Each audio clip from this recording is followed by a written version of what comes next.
Hi guys, जय हनुमान। स्वागत आप सभी का आपके अपने चैनल अमित आहूजा, जहां कोशिश करियर के सारे अपडेट के साथ हर एक इन्फॉर्मेशन आप तक पहुंचाने की हमारी लगातार बनी हुई है। गाइस, जेईई एडवांस का रिजल्ट जो कि 11 सितंबर को रिलीज होगा, उसके बाद 12 सितंबर से 21 सितंबर के बीच में आप सभी को जोसा काउंसलिंग के through IIT, NIT, triple IT और जीएफटीआई में एडमिशन के लिए कॉलेजेस की ब्रांचेस को भरने का ऑप्शन मिलेगा। अभी 11 डेज का टाइम आपको कॉलेजेस की ब्रांचेस को भरने का मौका मिलेगा, लेकिन इतने सारे बच्चों की ऐसी क्वेरीज हमारे पास आ रही हैं जिसमें वो समझना चाहते हैं कि आखिर जोसा काउंसलिंग के अंदर कॉलेज की प्रायोरिटी को भरा कैसे जाता है। क्या क्या ऐसी बातें हैं जिनको हम कह सकते हैं जोसा काउंसलिंग के वो थंब रूल हैं जिसको फॉलो करना चाहिए, या फिर जोसा काउंसलिंग की चॉइसेस को भरते समय उन 5 से 7 की पॉइंट्स का बहुत ज़्यादा स्टूडेंट को ध्यान देना चाहिए। आज हम उन सारे पॉइंट्स की बात आपसे करने वाले हैं, ताकि अगर आप इन पॉइंट्स को जोसा काउंसलिंग में अपनी प्रायोरिटी ऑर्डर को बनाते समय, कॉलेजेस के प्रायोरिटी प्रेफरेंस को, ब्रांचेस के प्रायोरिटी प्रेफरेंस को बनाते समय ध्यान में रखेंगे, तो ना तो आपसे जोसा काउंसलिंग में प्रायोरिटी ऑर्डर को बनाने में गलती होगी, ना ही आपको ऐसा लगेगा यार मुझे डाउट हो रहा है कहीं मेरे से कुछ मिस तो नहीं हो गया। ये सारी चीज़ें आपसे नहीं होगी। मैं स्टेप बाय स्टेप कुछ ऐसी इंपॉर्टेंट की पॉइंट्स आपसे बात करना चाहता हूं जिसको आपको समझना और जानना बहुत ज़्यादा ज़रूरी है। सबसे पहले तो बच्चे क्या करेंगे,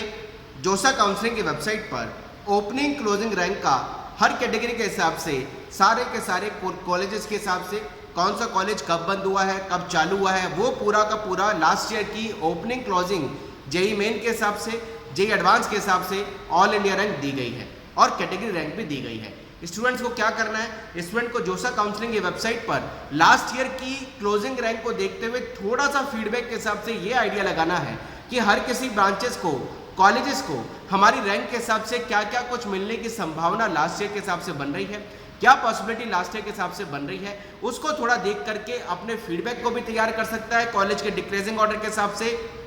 साथ साथ वो ये आइडिया भी लगा सकता है कि मुझे क्या कुछ मिलने की संभावना, पॉसिबिलिटी पिछले साल के ऑल इंडिया रैंक के हिसाब से, या पिछले साल की कैटेगरी में अगर आप हैं ईडब्ल्यूएस, जनरल, ओबीसी, एससी, तो आपको क्या मिलने की संभावना बन सकती है। लेकिन एक पॉइंट मैं यहाँ सभी बच्चों को कहना चाहूँगा कि आप जब कॉलेज का अपना प्रायोरिटी ऑर्डर डिक्रीजिंग ऑर्डर में बनाएं तो उसमें मैक्सिममली पॉसिबिलिटी के हिसाब से अपने कॉलेज के सीक्वेंस को भरें। ऐसा ना करें कि लास्ट ईयर जोसा काउंसलिंग में एज ए एग्जाम्पल किसी बच्चे को लास्ट ईयर एनआईटी की बात कर रहे हैं, एग्जाम्पल की बात कर लेते पहले। एनआईटी जयपुर में सपोज किसी को केमिकल लास्ट ईयर 16,000 में मिला। अब बच्चे ने सोचा मेरी तो 17,000 रैंक है, मुझे मिलेगा ही नहीं तो मैं भरूँ क्यों, या मेरी तो 17,000 रैंक है, 16,000 तक मिला है तो मैं चलो इसको तो भर देता हूँ, लेकिन 17,000 पे लास्ट ईयर या 18,000 पे लास्ट ईयर या 15,000 पे लास्ट ईयर जो ब्रांच मुझे नहीं मिली मैं उसको भरूँ क्यों। कभी आपको ऐसा नहीं करना है। जोसा काउंसलिंग की वेबसाइट पर दिया हुआ काउंसलिंग के हिसाब से कॉलेजेस का जो लास्ट ईयर का ओपनिंग क्लोजिंग है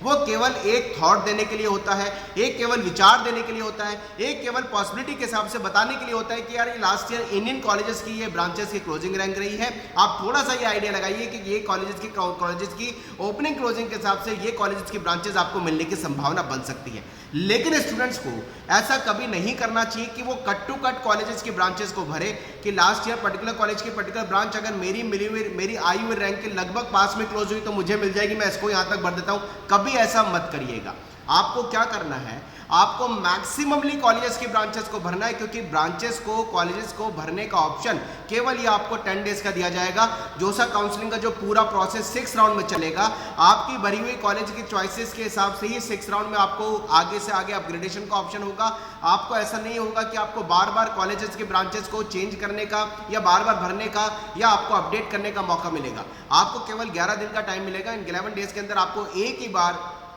कॉलेज को जो भरा आपने जो एक बार लॉक कर दिया उसमें आप कोई चेंजेस नहीं कर सकते। इसका मतलब अगर हमें कॉलेजेस के सीक्वेंस के हिसाब से, कॉलेज की प्रायोरिटी के हिसाब से ब्रांचेस को भरने का अगर हमें 11 डेज का मौका मिला है और एक ही बार भर के हमें लॉक करना है, तो इसका मतलब है कि मैक्सिममली कॉलेजेस की ब्रांचेस के हिसाब से प्रायोरिटी ऑर्डर को सिलेक्ट करेंगे। उसमें कभी ऐसा नहीं करेंगे हम कट टू कट जोसा काउंसलिंग के हिसाब से देखें यार ये लास्ट ईयर नहीं मिला तो मैं भरूँ क्यों, या ये लास्ट ईयर मिल गया तो मुझे मिल जाएगा तो मैं यहाँ तक भरता हूँ। कभी ऐसा मत करिए। एग्जाम्पल देकर समझाता हूँ क्योंकि बहुत समझना इस चीज में बहुत बड़ा बेस है।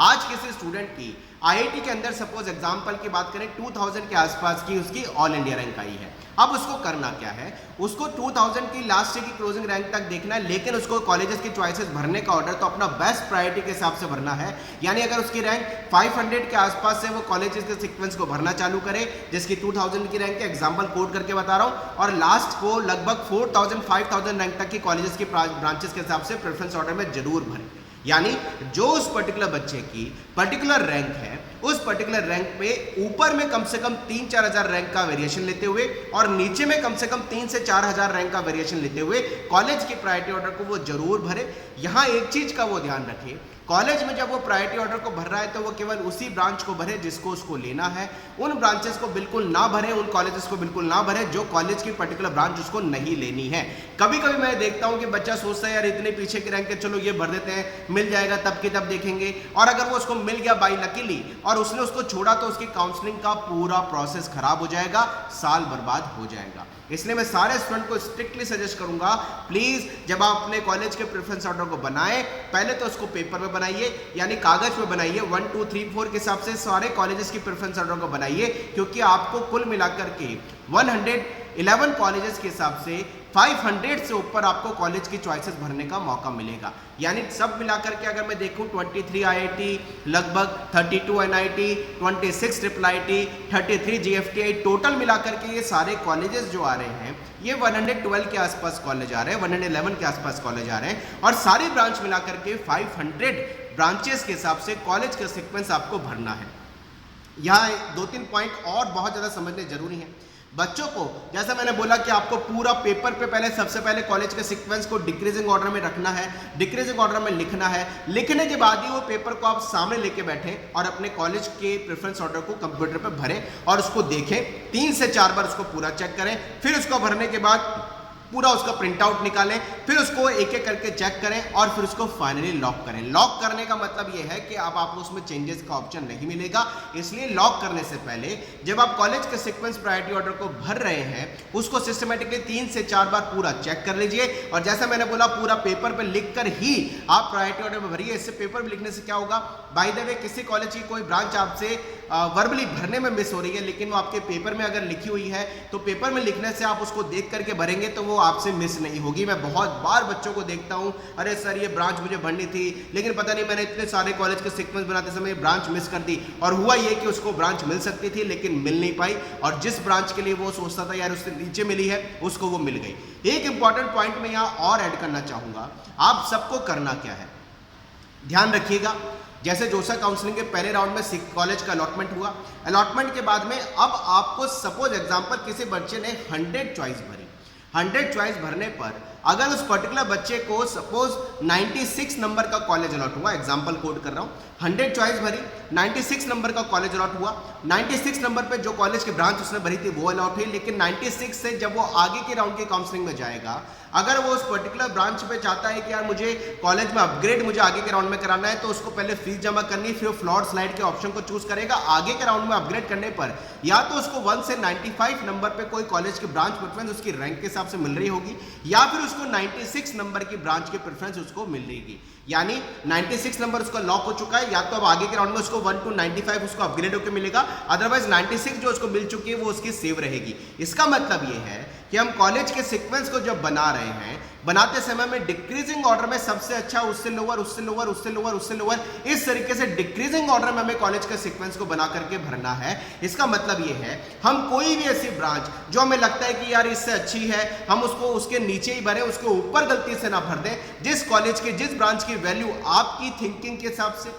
आपके इंटरेस्ट के हिसाब से अगर रिलेट होकर के वो ऊपर आनी है, भले ही आपको ना मिलनी हो, लेकिन आप उसको जरूर भरें। मैं एक बात बहुत इंपॉर्टेंट यहां और ऐड करता हूं, आप कॉलेज के प्रेफरेंस ऑर्डर में ये डिसाइड खुद मत करिए यार मुझे एनआईटी तिरछी की सीएस तो मिल नहीं सकती, मेरी रैंक पीछे है तो मैं भरूं क्यों। आप भरिए, आप ऐसा मत सोचिए हो सकता है कोई कॉलेज की ब्रांच आपको नहीं मिली, या आपने सोचा लेकिन बाय द वे कोई राउंड में सीट खाली हुई और आपकी कैटेगरी हो या आपकी ओपन कैटेगरी हो और वो आपको मिल रही हो, लेकिन अगर आपने प्रायोरिटी ऑर्डर में नहीं भरा तो आपको नहीं मिलेगी, दूसरे बच्चे को मिल जाएगी। इसलिए मैं सारे बच्चों को स्ट्रांगली सजेस्ट करूंगा, ये डिसाइड आप सेल्फ मत करिए या ये कॉलेज की ब्रांच मुझे नहीं मिल रही, आप ये डिसाइड करिए आपको लेनी है ना, आप जरूर भरिए, भले आपको ना मिल रही हो लेकिन वो आपकी प्रायोरिटी लिस्ट में होगा, उससे आपको कोई नुकसान नहीं होगा। यहाँ बच्चों को ये भी डाउट होता है कि सर मेरी रैंक तो इतनी पीछे है, कहीं मैं तिरछे की सीएस ऊपर भर दूं और जयपुर वगैरह के मेटलर्जी बहुत नीचे भर दूं, मुझे मिलनी नहीं थी सीएस लेकिन कहीं मेरे को मेटलर्जी भी ना मिले। ऐसा नहीं होता है। आपको जो कॉलेज की जो ब्रांच मिलनी होगी वो आपकी रैंक के हिसाब से ही मिलेगी और हर राउंड के अंदर 1 to लास्ट जो आपने कॉलेज की चॉइस भरी है वहां तक आपके कॉलेज के सीक्वेंस को आपकी रैंक के हिसाब से, आपकी कैटेगरी रैंक के हिसाब से चेक किया जाएगा। इसका मतलब अगर आपने कोई पर्टिकुलर कॉलेज की पर्टिकुलर ब्रांच बहुत नीचे भरी है लेकिन अगर आपको मिलनी होगी तो वो आपको मिलेगी। वो किसी ऊपर भरी हुई ब्रांच से जो आपको नहीं मिलनी है उससे उसका कोई नेगेटिव इफेक्ट उसमें नहीं आता है। इसलिए गाइस मैं रिपीट करना चाहूंगा, प्लीज आप कॉलेज के सीक्वेंस ऑर्डर को सिस्टमेटिकली बनाइए, सिस्टमेटिकली भरिए, उसमें कोई भी गलती आपसे ना हो उसको चेक करिए, उसके बाद ही लॉक करिए। 2 पॉइंट और लास्ट में ऐड करता हूं। आप कॉलेज की जब आप ब्रांच भर रहे हैं, सपोज आप आईआईटी दिल्ली के अंदर आप चाह रहे हैं मटेरियल साइंस मिल जाए, प्रोडक्शन मिल जाए, टेक्सटाइल मिल जाए, आप उसके इंटरेस्ट को रिलेट करिए। आप ये मत सोचिए यार ये दूसरों ने लिए तो मैं भी ले लूंगा, पढ़ लूंगा। आप अपने इंटरेस्ट को जरूर रिलेट करिए। आप अपने इंटरेस्ट के हिसाब से आप अपने जाने की पॉसिबिलिटी को रिलेट करिए। अगर वो आपको मिल रही होगी तो आपको कैसा उसमें फीलिंग आएगी, आप उसको अच्छे तरीके से मैनेज कर पाएंगे, अच्छे तरीके से पढ़ पाएंगे। इन सब चीजों के हिसाब से ही आप प्रॉपरली बेस बना करके, पैरामीटर बना करके कॉलेज के सीक्वेंस को भरिए। मैंने एक वीडियो आज से 7 से 8 दिन पहले रिलीज किया था कि आपको 12 दिन का टाइम गवर्नमेंट ने पूरा हर ब्रांच के हिसाब से स्कोप को सोचने समझने के लिए और अपने ऊपर अप्लाई करके अपनी कंफर्टेबिलिटी के हिसाब से समझने के लिए टाइम दिया है। इसलिए फिर रिपीट करूंगा, जब आप कॉलेज के सीक्वेंस को बना रहे हैं उसमें प्लीज पूरे तरीके से हर ब्रांच के हिसाब से अपने आप को रिलेट करके सोचिए, मेरा इंटरेस्ट तो आएगा ना, मैं जा तो सकूंगा ना, मैं कंफर्टेबल रह के पढ़ तो सकूंगा ना। इन सब चीजों के हिसाब से आप सोच करके भरिए। एक इंपॉर्टेंट पॉइंट लास्ट में और ऐड कर देते हैं कि गाइस बहुत सारे कॉलेजेस के अंदर ब्रांच अपग्रेडेशन का ऑप्शन होता है, लेकिन बच्चे सोचते हैं यार मैं चला जाऊंगा,